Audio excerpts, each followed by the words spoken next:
You've traveled to Africa almost around the same time. I took 2 weeks to Africa. We can unpack that later. And I'm just, as always, honored to be on your podcast. And, I meant to ask you a question. We do this by Zoom. Is this presented to your audience by Zoom, or is it all just audio? I just meant to ask you. It's actually all video. It's split screen video. And actually, and just so everybody that's watching on Dr. Boyce TV, just know that if you want to see Dr. Fraser on the screen, just go over to theblackfinancialchannel.com. That's where it's actually streaming. You guys are going to see me from the side. So what I'll do a lot of times is, everything around here, I'm proudly Chitlin Circuit in terms of my media setup, man. I bought the lighting I have is not complicated. These are like $10, $15, $20 lights I bought from Walmart but I set up a lot of them because I know light's important. The microphone here cost me about maybe $50. The camera cost me about $60, and Zoom doesn't cost that much. So what I do is I just set up the Zoom, and it does a split screen where they can see us on the YouTube channel where we go live. And then I have my iPhone set up where people on the other side where I'm doing the secondary cast can actually see me. They can only see me. They can't see you. So that's my setup. That's the Dr. Boyce television network. Right. I love that. That is the innovation of Black people. There is no excuse. So you've set up a television channel and a production studio for under $200, right? Yeah. And so now you can control the messaging of Black people from your perspective, right? And we need more and more. We have to take control of our message, right? And with the internet and technology, what it is today, there's no excuse. If you have a voice, if you have a thought, if you have an idea, if you have a presentation you want to make to our people, you can. I mean, you're a wonderful model. This is incredible. It's exactly also what you do with your online Black Business Institute. We need to talk. That's unbelievable. I mean, more effective utilization of technology is mind-boggling. God bless you for that. Oh, well, thank you, man. Thank you. My belief is that we have to do this, really, to use that cliche, by any means necessary. Malcolm started the train. We got to finish the race, and so when I think about the obstacles that exist for us as Black men and women trying to make $1 out of 15 cents, I think about the fact that we had ancestors who came right out of slavery and were educating our children better than the $1 billion public schools are educating those kids now, and they went back to the basics, and so my belief is that we can do this, and we're smarter than they are. So we're smarter than everyone.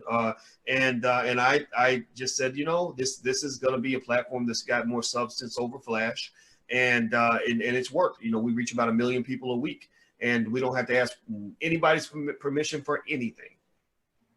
Wow, that's wonderful.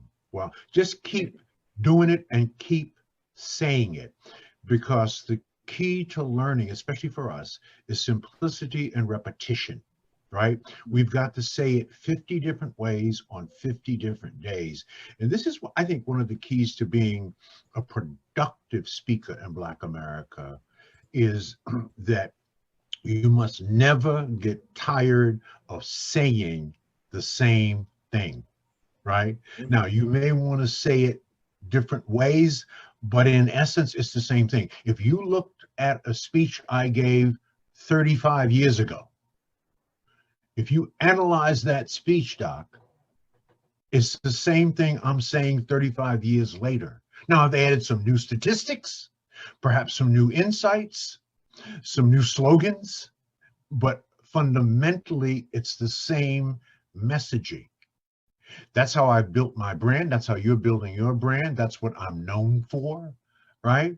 That's what I've built trust around. So this is a lesson for all of you out here seeking, let's call it notoriety or celebrity and brand. Figure out what your message is. What has God given you, right? Craft that message and then keep repeating it until you die. Right.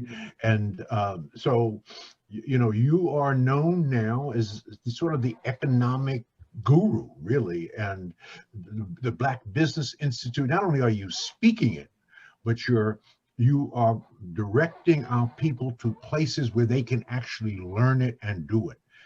That's the 1-2 punch, and you know that's very, very, very powerful. I love you for that, man. Just stick with it. Don't stop. How old are you now? 48. Okay. Okay. So I'm always tempted to call you an elder, but you're not. And then you Well, got thank you. you're not yet. You will be, right, because you're woke and conscious, but you will be. And in fact, maybe at the end of the program, I'd like to speak to an interesting study, and I'm trying to remember if I spoke to your audience about this already, by the New England Journal of Medicine on the most productive periods of your life, the most productive periods of your life, a 20,000 person study put out by the New England Journal of Medicine, sort of the Harvard of medical journals. It's mind-boggling what they came up with. So we can put a pin in that and talk about that later. Yeah, I'd like to. I'd like to. And that's sounds really interesting. And everybody, in case you just came in, I'm speaking with Dr. George C. Fraser. Dr. Fraser is the author of the book "Success Runs in Our Race." He's also the founder of Fraser Nation and the Power Networking Conference, which happens every year. And if you guys would like to see Dr. Fraser on screen, some of you are watching on the simulcast on drboycetv.com. All you got to do is hop over to theblackfinancialchannel.com, theblackfinancialchannel.com, and you can see Dr. Fraser on the screen. Also, please hit the thumbs up button. Hit the thumbs up button right now. Also, hit that button to subscribe and get the notification bell. And so today we're gonna actually jump into something Dr. Fraser brought up that I thought was really interesting, something that can benefit everybody. And he basically wanted to talk about 7 streams of income that every person should have. So Dr. Fraser, I'm going to just be quiet and let you go do your thing with that. So let's start with number 1. Yeah. A, I don't want you to be quiet. B, I want you to, where you feel a need to unpack or give more detail about the particular stream of income, please do that. Okay, so you may want to take notes. This is part of a post that I was doing this week on all of my social media, just discussing what are the critical streams of income. Because at the conference, as you know, we preach the gospel that there should be no Negro in America with less than 3 streams of income, right? There should not be a Negro in America with a single stream of income, not today. That is an effective underutilization of your God-given power and creativity, right? We can do more than one thing. We can do more than sing and dance, play football, baseball, and basketball, right?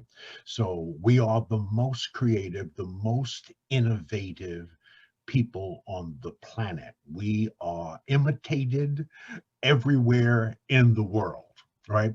In fact, other people benefit from our ideas and creativity and culture economically more than we do, right? So that's a whole nother subject I know you have talked about.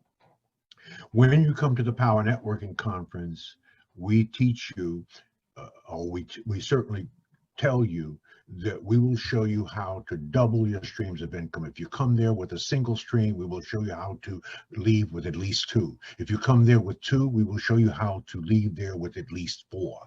Right? So let's begin this. What is the number 1 stream of income for most Black people? And that would be earned income.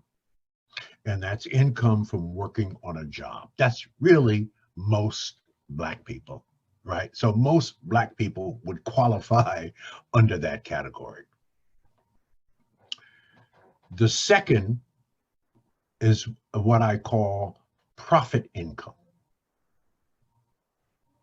Income from buying or selling something. In America, 2 things are happening. Somebody's buying and somebody's selling. Right now, we are the consumption class. They are the production class. They make stuff, we buy stuff.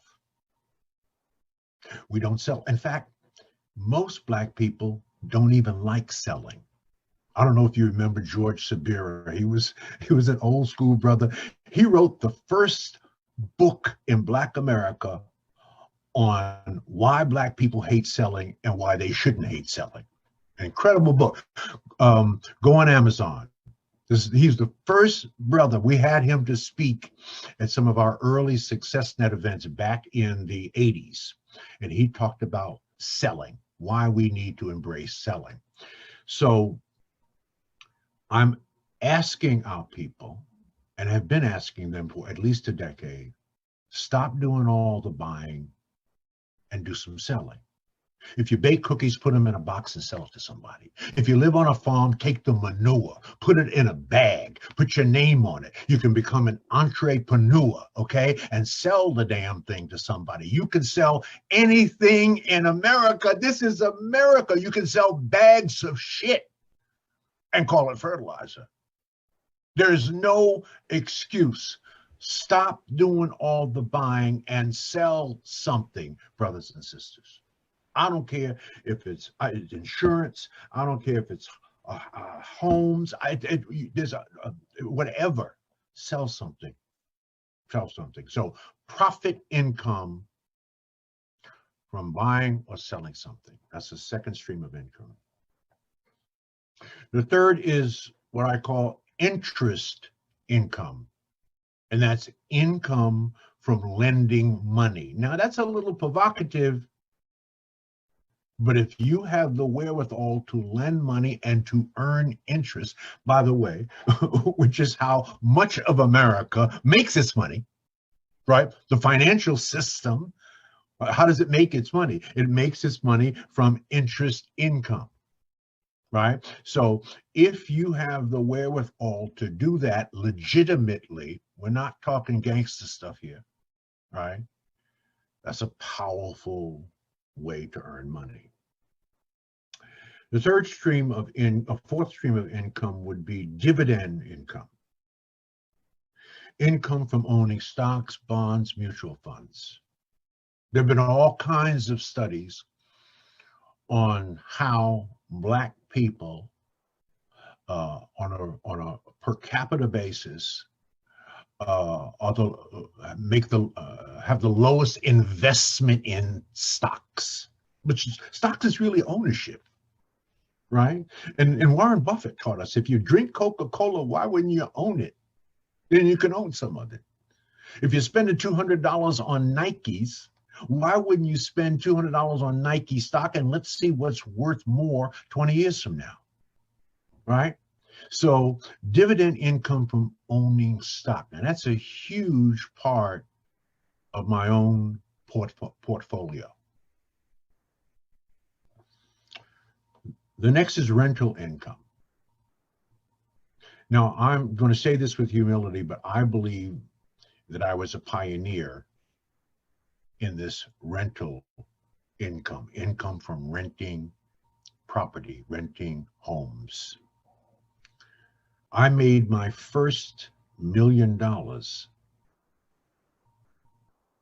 in the early 70s, right after I got married, by buying 8 2- and 3-family homes in an old Polish neighborhood in Cleveland, Ohio, as Black people began to move in that neighborhood called the Buckeye neighborhood, right? Polish people, the Slavics who were in it, got frightened and began to leave. I caught wind of that, and I bought their homes because they were all living together. They were living in 2- and 3-family homes, right? I bought the first one for pennies on a dollar, $13,000, a pristine 2-family home. Pristine, because they took care of their stuff. The word got out to their neighbors, which was really much of them were their families, and I ended up buying 8 homes in a row. This is in the 70s, all of them for under $15,000. And 2 of them were 3 families. I accelerated the depreciation, which brought my earned income tax obligation to near zero. I didn't flip them. I kept them. And I turned them into Section 8 housing, which the government was paying the highest rent per square foot. I turned it all into Section 8, but I was extraordinarily selective about the Section 8 brothers and sisters I put into it. Right? And I promised them if they took care of the property, if they so desired, when I decided to sell, I would sell it to them. Well, they loved me for that.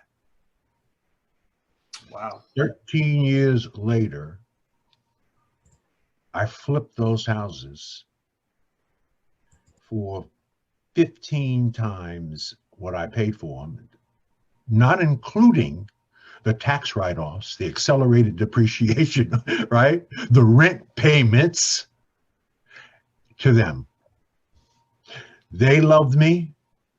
I made a fortune. And that began my path down the power and importance of rental income. So any brother and sister out there, it was maybe the smartest thing I did. So that was in the 70s when no one was talking about flipping houses. Now, there were certainly some brothers and sisters who owned rental property, but they did not have a strategy. They did not have a plan. They did not have a system. I developed a plan and a system, and it was African-centered. I had my own little village. The brothers and sisters who were Section 8 took care of the property. They owned it because they were going to own it. Wow. Right? So it reminds me of a story of the carpenter. There was a carpenter who had a son. And he said to his son, I would like for you to build a house. And his son said, well, Dad, I'm really just a journeyman. I think I can. I think he taught me all the lessons. He said, I want you to build a house. And I will give you the resources, but you build it. So his son took 9 months and he built a house. And he did what he could. And he came back to his dad and said, Dad, I finished the house. And his dad looked at him and gave him the keys to the house and said, the house is now yours. And the son started crying. And the son said to his father, had I known you were going to give me this house, I would have built a better house. Wow.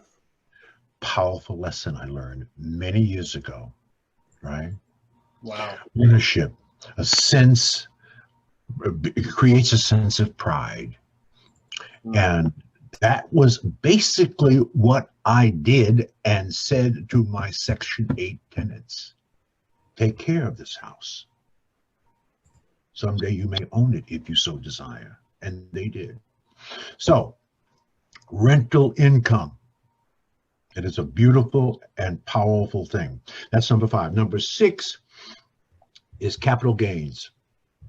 Capital gains income. Purchasing assets that increase in value. If you owned a Land Rover and you still have a landlord, you're stupid. You are purchasing something that declines in value the moment you drive it out of the store. Right? You're paying rent. So we are buying cars and renting homes. We got it ass backwards. Capital gains, assets that increase in value. And don't tell me, Dr. Fraser, what about diamonds? Wrong. Buy a diamond today. Walk out of the store and then go back to the store and try to sell them your diamond for what you purchased it for. They will look at you like you're insane. Diamonds fundamentally, unless you have some on unique 75 carat diamond found in a mine, 100 years ago or something special. But generally speaking, they do not increase in value. Mm. Now, there are many things that do. So capital gains, assets that are increasing in value. Interesting. So The final one. Oh, The sorry. final, yeah, and the final one, the seventh one, is royalty income. Hmm. Income from others using your idea. So that could be a book every 6 months from McGraw-Hill and from William Morrow. I receive a royalty check. And remember, Success Runs in Our Race was written 25 years ago. It is a modern day classic. You can go on Amazon right now and purchase it. 25 years later, 8,000 copies sell a year. 25 years later, I get a royalty from that. Mm. The same thing with Click, 10 Truths for Building Extraordinary Relationships, right? So you want royalty income. So I get a royalty income from writing. People get royalty incomes from music. So what kind of creative gift that you have that you can produce that can provide, in a sense, residual income to you over an extended period of time? Wow. Those are the 7 streams of income. Let's say it again: earned income, income from working on a job; profit income, income from buying and selling; interest income, income from lending money; dividend income, income from owning stock; rental income, income from renting a house; capital gains income, assets that increase in value; and royalty income, income from others using your idea. How many of those, brothers and sisters who are listening, how many of those 7 do you have currently? And what is your goal, right, to get 2 or 3 more before you die? Mm. Did Now, everybody catch that? People have asked me, Dr. Fraser, how many of them do you have? Well, I'm 75 years old. I have all 7. Wow. Now, I didn't have all 7 at 40, but I have all 7 now. Wow. Did everybody catch that? Did everybody get the 7 types of income? In case you just came in, I'm speaking with Dr. George C. Fraser. He's the author of the books Success Runs in Our Race, and also Click, 10 Rules for Building Extraordinary Relationships. Is that correct? That's right. That's right. And he's also created the Power Networking Conference every year, which is very popular. And that's going to happen a little bit later on in the year in the summer. Fraser Nation is part of that. And so in case you guys haven't done this yet, if you could, please hit the thumbs up button, the notification bell, and the subscribe button. Also, Dr. Fraser and I are both on screen at The Black Financial Channel. So make sure you subscribe to theblackfinancialchannel.com, where we do daily financial news and commentary from a Black perspective. I did an analysis this morning on what's going on in the stock market, and actually Trump's whole battle with China and how that actually plays out and what's happening in Iran. So you guys should go check that out. We need to own our own media. So we need you guys to subscribe to everything. And we'd love for you to have your support as well.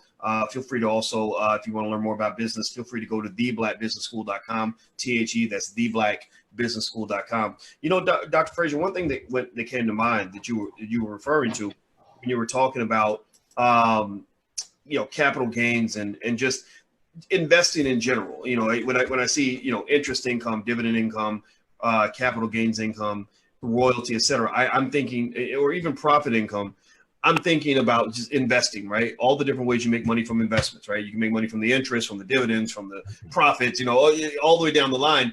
And I think one thing that a lot of us don't get a chance to hear about when we're young is really how much of a difference it makes when you're making your money as an investor or a business owner, as opposed to making your money as a worker. This is in some ways, this is really kind of a screwed up, evil country in certain ways, in the sense that there are huge advantages that business owners get that people don't get when they work every day. Just the fact that you can write off so many things. I went to Colombia, Medellin, Colombia, to spend time with my brother and to do, but we had several business meetings. We did lots of business. So I get to write that off, which makes the trip much less expensive for me than it would be if I was a working guy who just went down just to hang out. And there's nothing illegal about it. No tax evasion happening. It's more, and it wasn't even like we had to do something awkward to make it work. It just was true. I'm in business with my brother. So one of the things I've always said to the people that are in the Black Business School is I've said every Black family should have a family business. Every Black family should just sort of have an LLC. When you're talking about, hustling for your last name, as they like to call it, meaning leaving a legacy, why not? What makes you any less worthy than the Rockefellers? Why is your family name less valuable than the Vanderbilts? Seriously, why do you look at the Carnegies and what those people, the De Beers family, and why do you believe that they're better than you? But why are you? We understand why white folks are white supremacists. That's just kind of what happens. But why are you a white supremacist? That's the question I ask Black folks. Why are you committed to white supremacy to the point where you believe that they deserve to value their name and their legacy more than you value your name and your legacy? Right. So I'd love to get your thoughts on some of that as well. I loved how you mentioned how just buying that property and the write-offs with the depreciation allowed you to literally eliminate your tax bill. It's just kind of how the game is played. Can you speak more to that? Yeah. When you are a financially illiterate people, as most of us are, not all of us, just most of us, you do not understand that the understanding of how the economics in this country works. You understand that the tax system was set up for the landowner and the business owner. Why? Because landowners and business owners write the tax laws, okay? So if we don't own land, and we own the fewest number of homes per capita of any cultural group in this country, and we came over here on the Mayflower, and we don't own businesses, and we still own the fewest number of businesses per capita of any cultural group, and we came over here on the Mayflower, you cannot fully exploit the American tax system. It just makes good sense, right? You pay less, you said it very simply. You pay less taxes. You keep more of your money. You've heard it said a million times, it's not what you earn, it's what you keep. Well, what is the system for doing that? Even the system of bankruptcy in America is a business tool. No white people are shamed by it. We are shamed by it. It's a business tool. This asshole we have as president has done it 5 times as a business tool. One of the only business people on the planet that bankrupted a casino. I mean, how fucking stupid is that? Excuse me, I'm sorry. I did. That's all right. Let it out. Let it out. Right? I mean, I want y'all to encourage him. Tell him to let it out. Go ahead. Right. I mean, but to his credit, he understands the tax system. This is why he does not want you to see his taxes. This is why Romney did not want you to see his taxes when he was running against Obama. Why? Not because they necessarily did anything illegal, except they fully exploited the American tax system and paid hardly any taxes based on their accumulated wealth. Right? So it is a strategy when you have a level of financial literacy, right? Understanding our system helps us to understand that the tax system, let me say it one more time, brothers and sisters, write it down. The tax system was developed for the landowner and the business owner. So I want to say this with humility. I'm a business owner, big time. The amount of taxes I write off every year, simply because I am a business owner, is double the annual income, working income, of most Black families. I write off more than most Black people make. And again, I'm not bragging. I'm just saying I'm strategically and tactically using a system that was set up for them. Why can't you use it? You said it. Why can't you use it? Of course you can use it. It is not color coded. All right. One other tip. Well, you know This what? is, I hope you guys are listening to this. Dr. Fraser's not, and I know neither one of us on any level is trying to present ourselves as being better than anybody who's watching. no, We right. just want you to be the best that you can be. We want you to be, to find the greatness that's inside of you. And so with these conversations, I find that these are the discussions. I don't know. You guys give me a yes or no. Give me a yes or no. A lot of y'all went to, some big, fancy, expensive white university that charge you a bunch of money.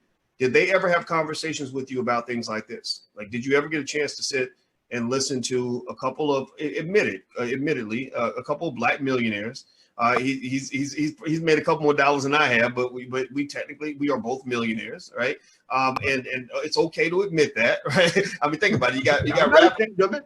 right? Right. You got rappers that rap about babies, mamas, and drug Right. addiction.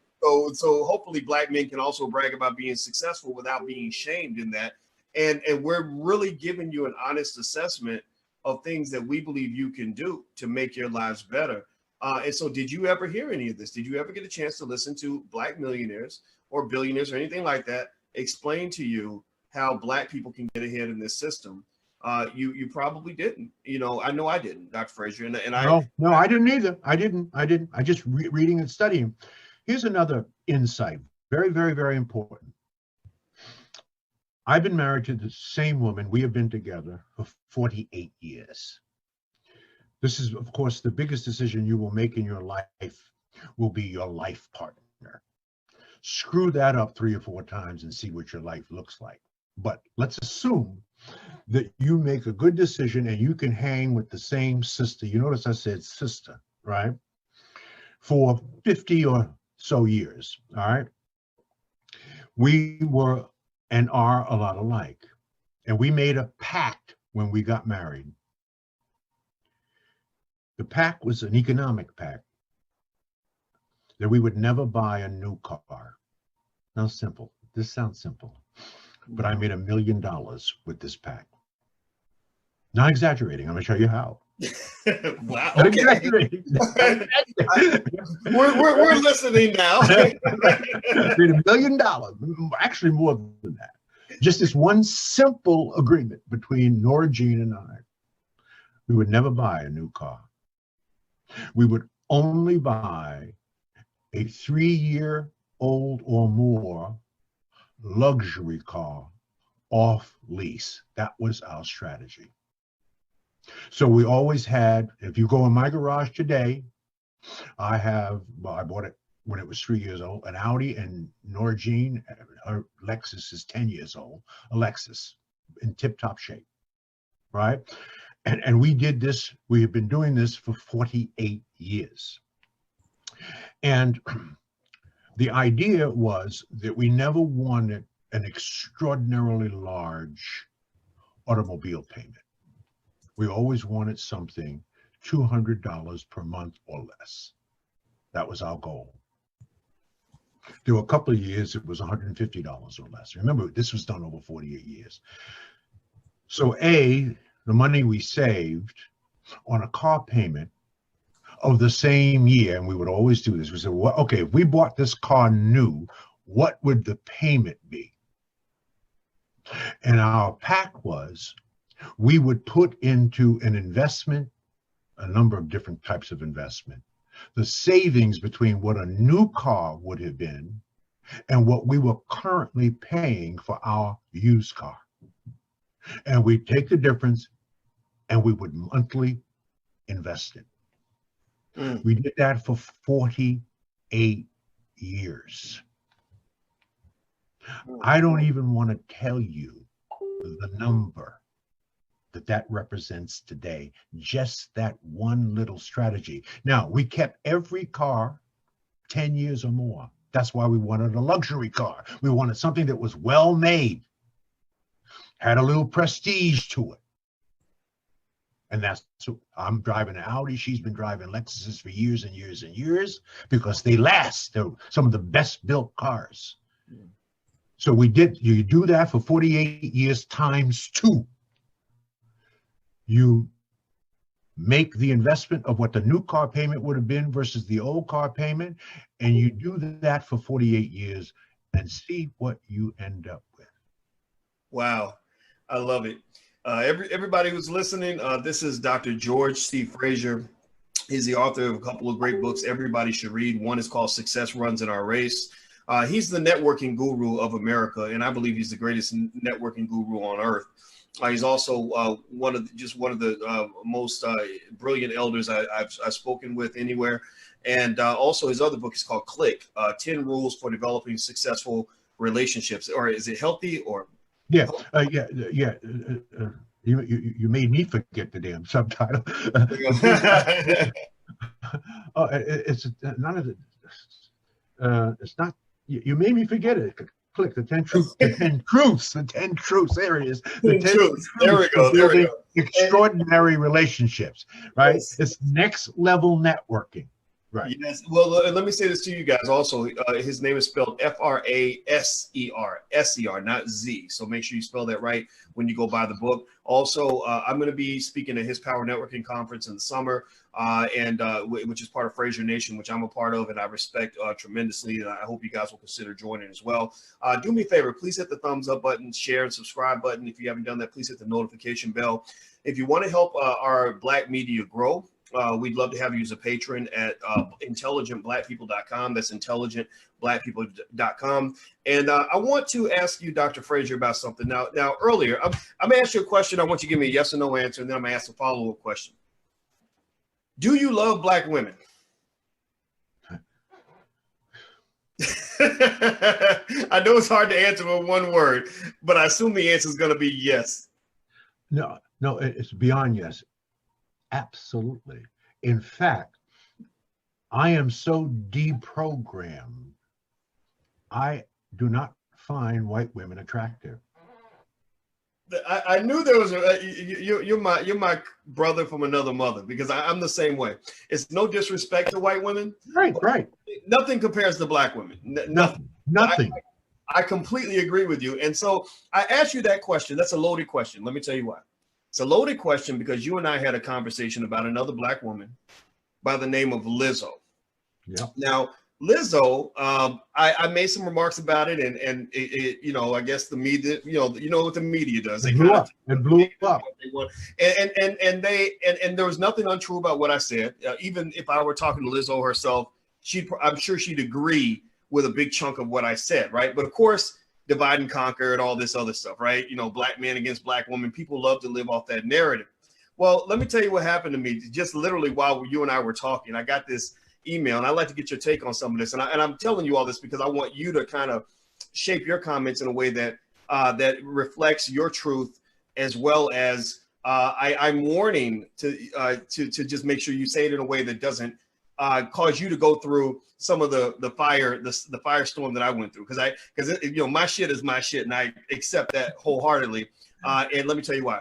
You and I were both slated to speak at the A.G. Gaston conference, and I know I was one of the keynotes, or I don't know, I was some sort of keynote. They used the word keynote somewhere, and I know I was going to come. And I love that conference. I love A.G. Gaston.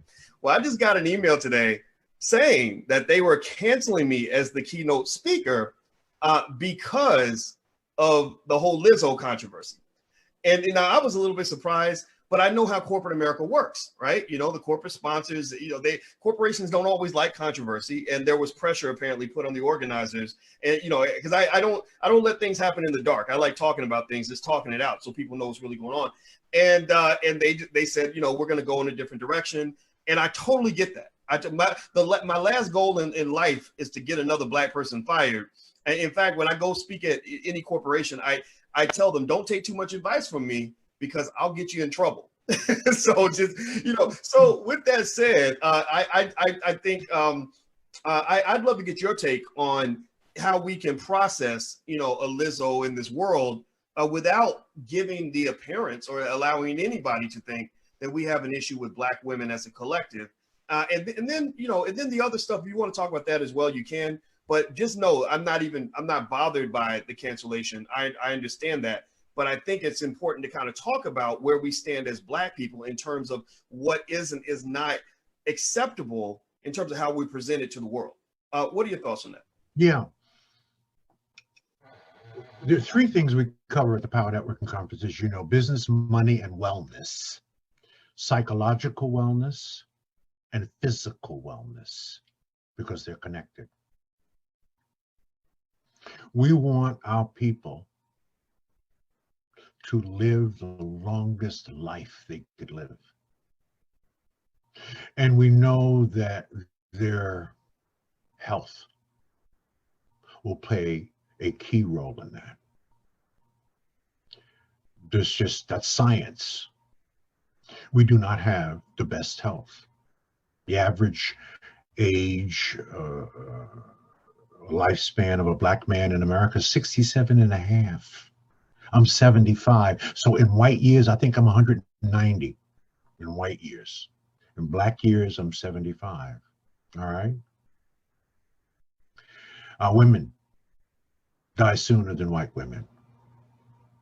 Much of it is to old school eating habits. And we know what we had to do. We had to do whatever we had to do to survive. And much of it is due to our sedentary lifestyle. We know that too many of our sisters, as beautiful and as smart, and Lizzo is in that category. Lizzo is a fine sister. Fine sister. All kinds of skills. She could play the flute. I mean, really play the flute. One of my favorite people on the planet was Sherry Winston, Grammy-nominated flutist out of New York. One of my favorite friends. So when I saw Lizzo playing the flute, it reminded me of Sherry, right? Sherry led the way. One of the females, her and Bobby Humphrey, back in the day, led the way of women playing flute. So I fell in love with that whole idea. Here's a sister playing flute. She can write music. She can dance. She can party. She can sing. She's got energy. She's got youth. And I first saw her, my first exposure to her was on the BET Awards in June. And I had never seen a performance quite like hers. It was sort of erotic. And I was, in a sense, shocked by the display of her body that was sexually provocative and this very large body. Now, I have nothing wrong. I have no problems with sisters with large body and entertainers. Ella Fitzgerald had a large body. Ma Rainey had a large body. Right? So, I mean, we can go in the entertainment world. There were plenty of large body sisters and certainly brothers with large bodies. But they manage their presentation and their body in a very, very conservative way. That was not what I saw. Or I would even say, maybe even a stronger word to use might be dignified. Okay. Right? That's I like that word better. In my mind is dignified. Yes. Right. Aretha was not a tiny lady. No, right, absolutely. Right, but Aretha, you would never critique Aretha as being, as making Black people uncomfortable with her. No, we accepted her. So Lizzo took it to the next level and introduced eroticism. And the bearing of, I think, for a sister as beautiful as she is and her size, a bearing of skin and photographs, because she loves to photograph nude. For me, as a Christian and loving sisters and wanting to see the best publicly displayed by our sisters as we stand in front of millions and do our thing, I was not happy about that. And I actually if you go to my Facebook page, I posted something about that in June, right the day after the BET Awards. I protested it. I said something. Now, I caught heat. I caught heat. I did not try to defend what I said unless there were people that were trolling and hating, and those I did defend myself. But if I could wave a magic wand, I would not wish that for her. I would wish that she would control her body, because I want her to live to be 100. That's not going to happen at that size. That's just biology. That's medicine, right? In addition to that, she is beautiful, but all we are seeing is the potential of her beauty, right? If she shaped that to some reasonable perspective, I mean, that would be one fine system, right? So that is what we want for our sisters, right? We don't want our sisters to look like that. We don't. There are many that do. We accept them. But we damn sure don't want them putting their asses in our faces and shaking them, and that's not dignity coming from, I think, the most powerful woman on the planet, which is the Black woman, maybe the most powerful person on the planet.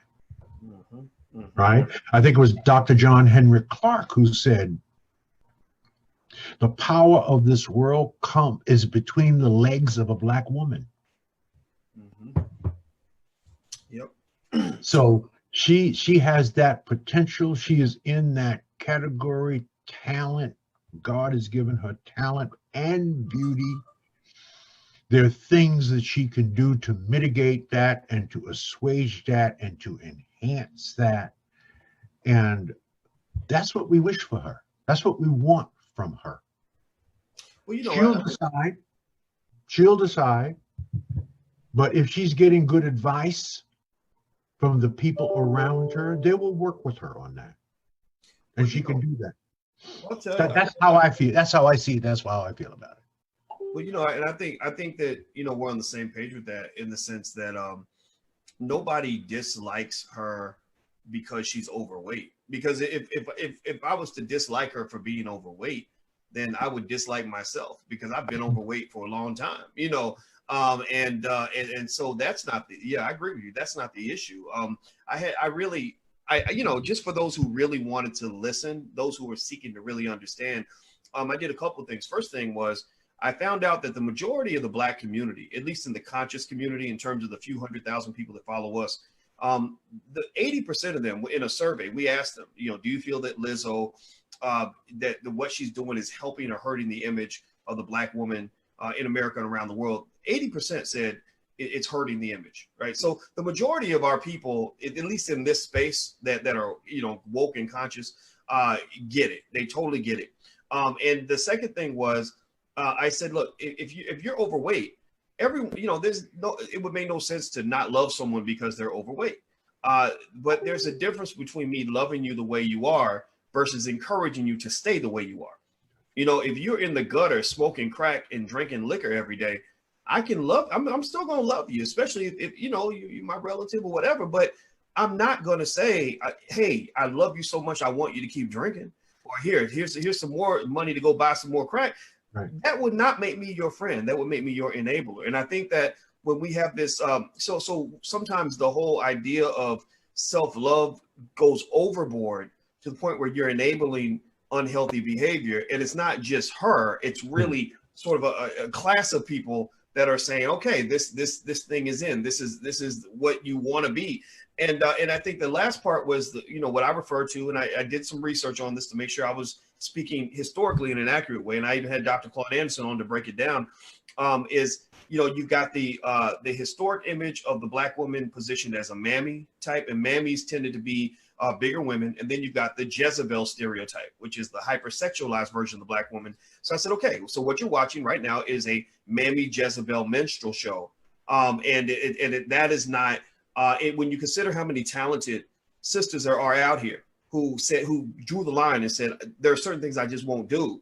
Right. It's unfortunate because those women are looking for opportunities and won't ever get them because they're looking for something completely different. That was my analysis on it. I'll let you get the last word on that. Yeah. So let's not forget. So we're just going to put it out here. Let's not forget that our sister Lizzo is morbidly obese. She's morbidly obese. She's not just a little overweight. She's morbidly. That's the category she's in. In other words, her weight threatens to kill her. Now, we can't love that. We can't like that, right? We don't want that for her. We don't want her to be morbidly obese. That's the category she's in. That's what she's facing. And I'm sure that we are not the only ones that have said it. This is what it is. We want better for her because we want her to live a long and fruitful and healthy life. That's really what we're saying. That's really what we want. We're not hating. We're not trolling, right? You got all of this talent and this inherent beauty, right? To fall into the morbidly, not just overweight, but the morbidly obese, this will kill you if you do not fix it, according to medicine. Not according to Dr. Fraser and according to Dr. Watkins. This will kill you. This is the category you are in. And here's a sister that is moving, man. I mean, she dances. I mean, the energy you need for that and the lightness of touch and light on your feet, I mean, she's moving. That's her act. Mm-hmm. That requires the pumping of the heart and moving all that around. That's serious, man. Mm-hmm. That's serious. And so we're saying this out of love, not out of hate. It's out of love. This is too much talent. Absolutely. To fall over because of a condition that ultimately over time, especially with the money she's now making, can be managed. Mm-hmm. Can be managed. Now, the other side of that could be an economic decision on her team's, let's call it her team's behalf. And that does have some appeal to sisters who are large and / morbidly obese, and there are a lot of them. So to see a sister who can move like that and have that kind of talent and celebrate and display, right, her size, says to some, I should not be ashamed of this that I carry, right? It is whatever it is. So that's an economic decision. But we know that what applies to her applies to any of our sisters, or white women do the same way, right? You cannot tell me as a righteous Black man that is good. It is not good. And any physician, medical person will tell you that. It's not good. This is not good. Mm. And it can be fixed. Mm-hmm. Mm-hmm. And she's young. Yes. Well, I'll tell you what, I wish her the best, and I I'll tell you what, I as much as I wish I could take back, what I said in order to make everybody feel better, I'm not going to do that. I say what I say, and I think it through. I go through the back and forth before it comes out of my mouth. And once I've made the decision that it's going to come out of my mouth, it comes out, and that's where it stays. And so, if I hurt anybody's feelings, I apologize for that. But don't get mad at me, get mad at the truth. And that's what I say to those who don't understand. And if you have any issue with us bringing up these things that you don't hear in mainstream media, then bring facts. I think people bring emotion, and I'm mad at you because, well, mad at me for what? Well, because you said something. you're mad. Are you mad at me because I lied? Or no, you didn't lie. But so you're mad at me for telling you the truth, for speaking. You're not used to a black man, an intelligent black man, speaking an unconditional truth and a fearless truth, and that's what it's going to be. You know, Yeah. like I was telling you before, like earlier before we were off the air, I said life's too short to be running around here lying and doing stuff that that doesn't make any sense. You know, our people need the truth, and that's what's going to set us free. That's what's going to make us strong. It's an unspoken truth, and it's as Dr. Claude Andrews would say, it's a dirty little secret. We don't really like to talk about it, right? But it's right there in our face, and we don't say anything, right? Right? And so if you don't say anything, nothing gets done. Those who are woke and conscious will do something about it. We read about these cases all the time. So something, especially at her age, right? Something can be done, right? So we're not asking her to be white girl thin, right? We are asking her to manage the provocative way in which she displays herself. And I mean, you have $1 million sister actors and actresses and musicians, as you said earlier, who refuse to do it. They're asked to do it. And they said, if I got to do that to make money, count me out. That's right. Down with that. Right on. Right. Well, thank you for the wisdom today, Dr. Fraser. I appreciate it. And I want everybody to know, by the way, right after I get done speaking with Dr. Fraser, I'll be on Your Black World TV. I'm going to speak to national security expert Asha Castleberry about this situation in Iran. So she can answer all your questions about what's going on with that.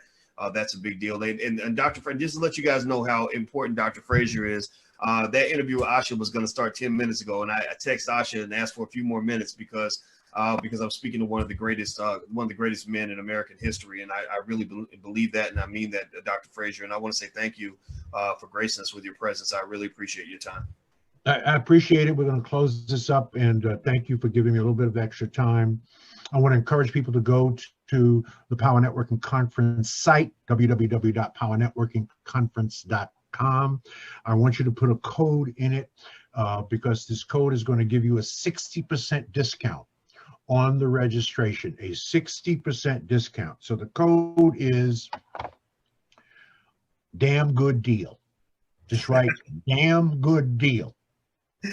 Lowercase. Is that D-A-M-N or damn? D-A-M-N. D-A-M-N, damn good deal. All right. That's the promo code. I love that. Will give you a 60% discount for 48 hours. Damn good deal. All right. So also visit onefrasernation.com. See what is required to become a citizen of our nation. Join us. The nation was designed to promote you. Our nation is designed to promote who you are and what you have to offer our people. It's about you. All right. And it was Amos Wilson who said, until we begin to act as a nation, things will never change. So we are going to act on that. Amos Wilson, is that this Amos Wilson? Blueprint for Black. Amos Wilson. Woo. Yes, sir. This is keep it right next to Powernomics and actually oh my God, yes. Yeah, my brother had introduced me to your books years ago, and I have a copy somewhere around here, but I'm actually going to order some more because we have 5 or 6 copies of your books in the house. And I want everybody to know so let me give you the websites again, powernetworkingconference.com, and use the code damn good deal, DAMN good deal, at one word, lowercase, to get 60% off. And also Dr. Fraser's other books are Success Runs in Our Race, and also Click 10 Truths to Develop Building Extraordinary Relationships. Extraordinary Relationships. I love it. And it's very important for you guys because relationships are everything in business. So make sure you check out that stuff. And last but not least, if you could, before you go, please hit the thumbs up button, share and subscribe button. make sure you subscribe to the Black Financial Channel, theblackfinancialchannel.com.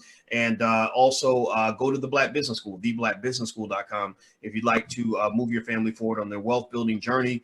We need businesses, we need investors, we need an army of economic soldiers that are going to take over in the 21st century and beyond. That's what we're doing. We're building an army because we are at war. Black people will win this war. We will not back down. We are the greatest people in the history of this earth, and I want you to find your greatness. So thank you, guys, and thank you again, Dr. Fraser. I appreciate your time, brother. Love you, man.